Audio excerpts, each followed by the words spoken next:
You know, the world of English is a fun and exciting place to be.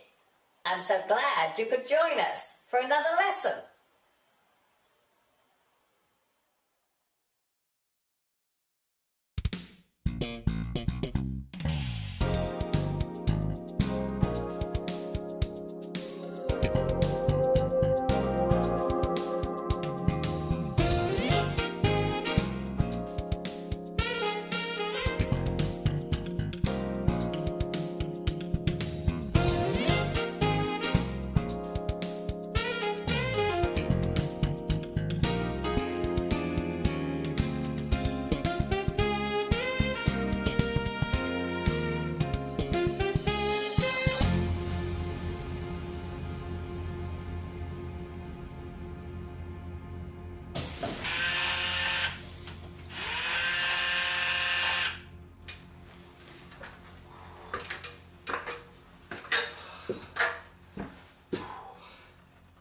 Oh, hi everybody. This is Mr. Duncan in England. How are you today? Are you okay? I hope so. Are you happy?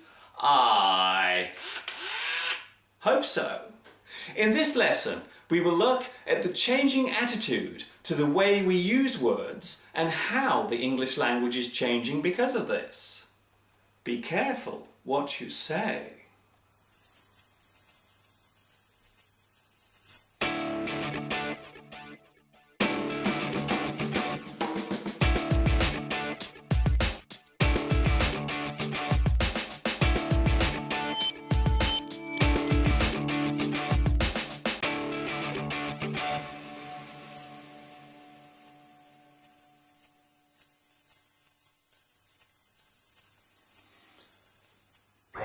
They say that the English language is very colourful and can be used in many interesting ways to describe things around us.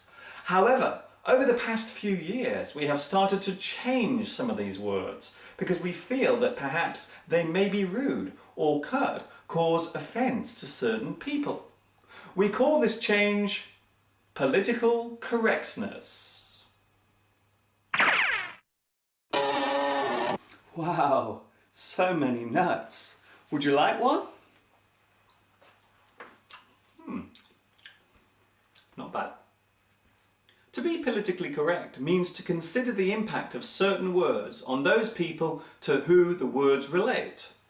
These groups are often those who have a disability, job titles that refer to gender, religion, or somebody's sexuality or ethnic background.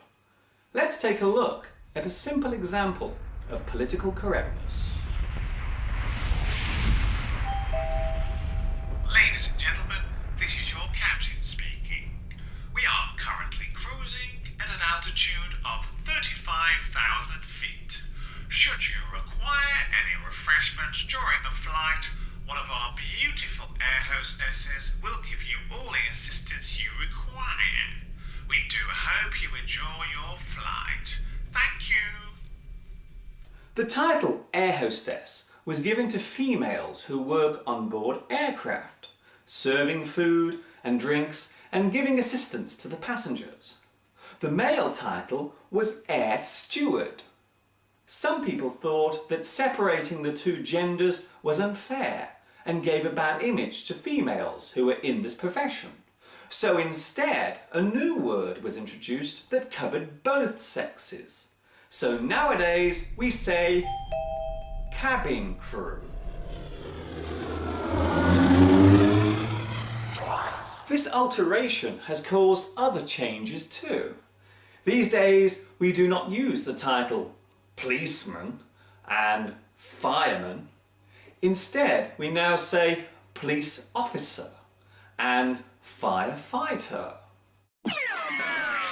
We have also changed words that relate to a person's physical appearance.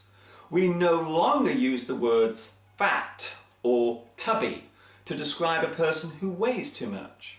These days we tend to use the words large or overweight.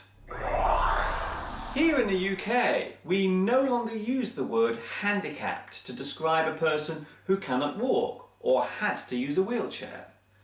we now use the word disabled or physically challenged. However, in the USA, the word handicapped is still widely accepted. Here are some other examples. A person who is blind is now referred to as visually impaired. A person who is deaf is now hearing impaired. A person who cannot walk is now physically impaired. The word impair means weaken or damage. So by saying that something is impaired means that it is not complete or is not working fully.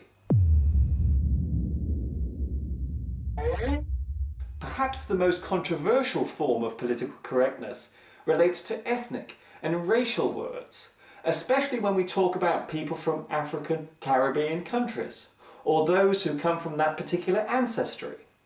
It is no longer acceptable to use the word coloured to describe a person of this particular descent. These days, the word black is the politically correct term. However, this has recently caused problems when we wanted to use the word black as a simile or metaphor. It is generally accepted that the word black is often used to show a negative action or a bad action, such as black market, to sell something illegally, black sheep, a bad person in a family, black magic, an evil type of trick, black look, to give someone an angry expression, blacklist, a list of bad things, and blacken, to make something look unattractive. So these expressions have become less popular now, even though they do not in any way relate to the racial origin of a person. Another example of political correctness was the attempt to change the word blackboard to chalkboard. However, many people thought this was going too far, so that particular word is still okay to use to this very day. It's a good idea. It's a bad idea. I agree. I disagree. It's wrong. It's okay. It should be stopped. It's all right. I have no problem with it. No worries. It's okay. It should be stopped. I think it's disgusting. Look what I'm having for my tea. Political correctness tends to occur in democratic countries where freedom of speech is taken as a civil right. In some ways, it is ironic that societies that encourage free speech are the same ones that are also attempting to suppress it. It is also worth noting that being politically correct is not a new thing. In fact, it can be traced back to the early 20th century, during the period of the First World War.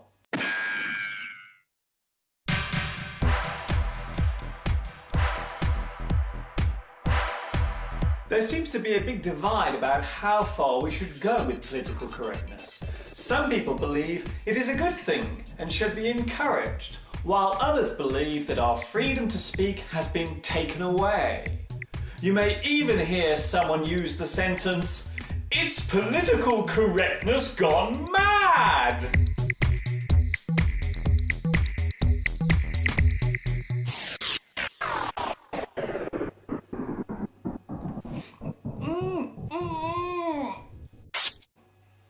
Love it or hate it, it seems political correctness is around to stay. Generally, the thought behind it is a good one, and maybe we should try to encourage the positive use of words. But some people think we should be careful not to carry it too far, or allow it to get out of hand or out of control. It is yet another example of how the English language is constantly changing. Whether it is for the better or worse, it's for you to decide.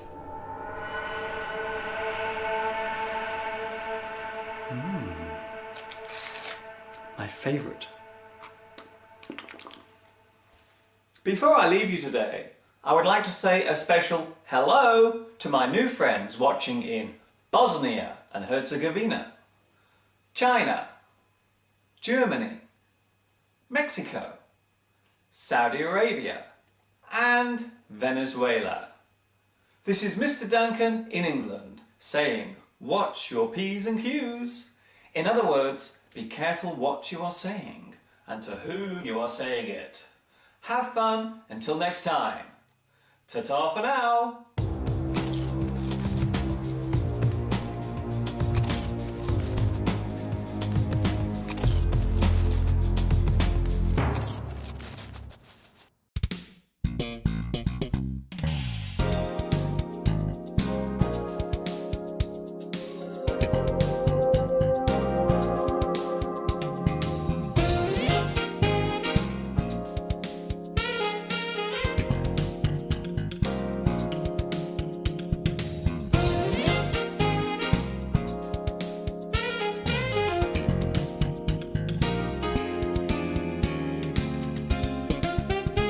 These leather trousers are so hot, I'm taking them off.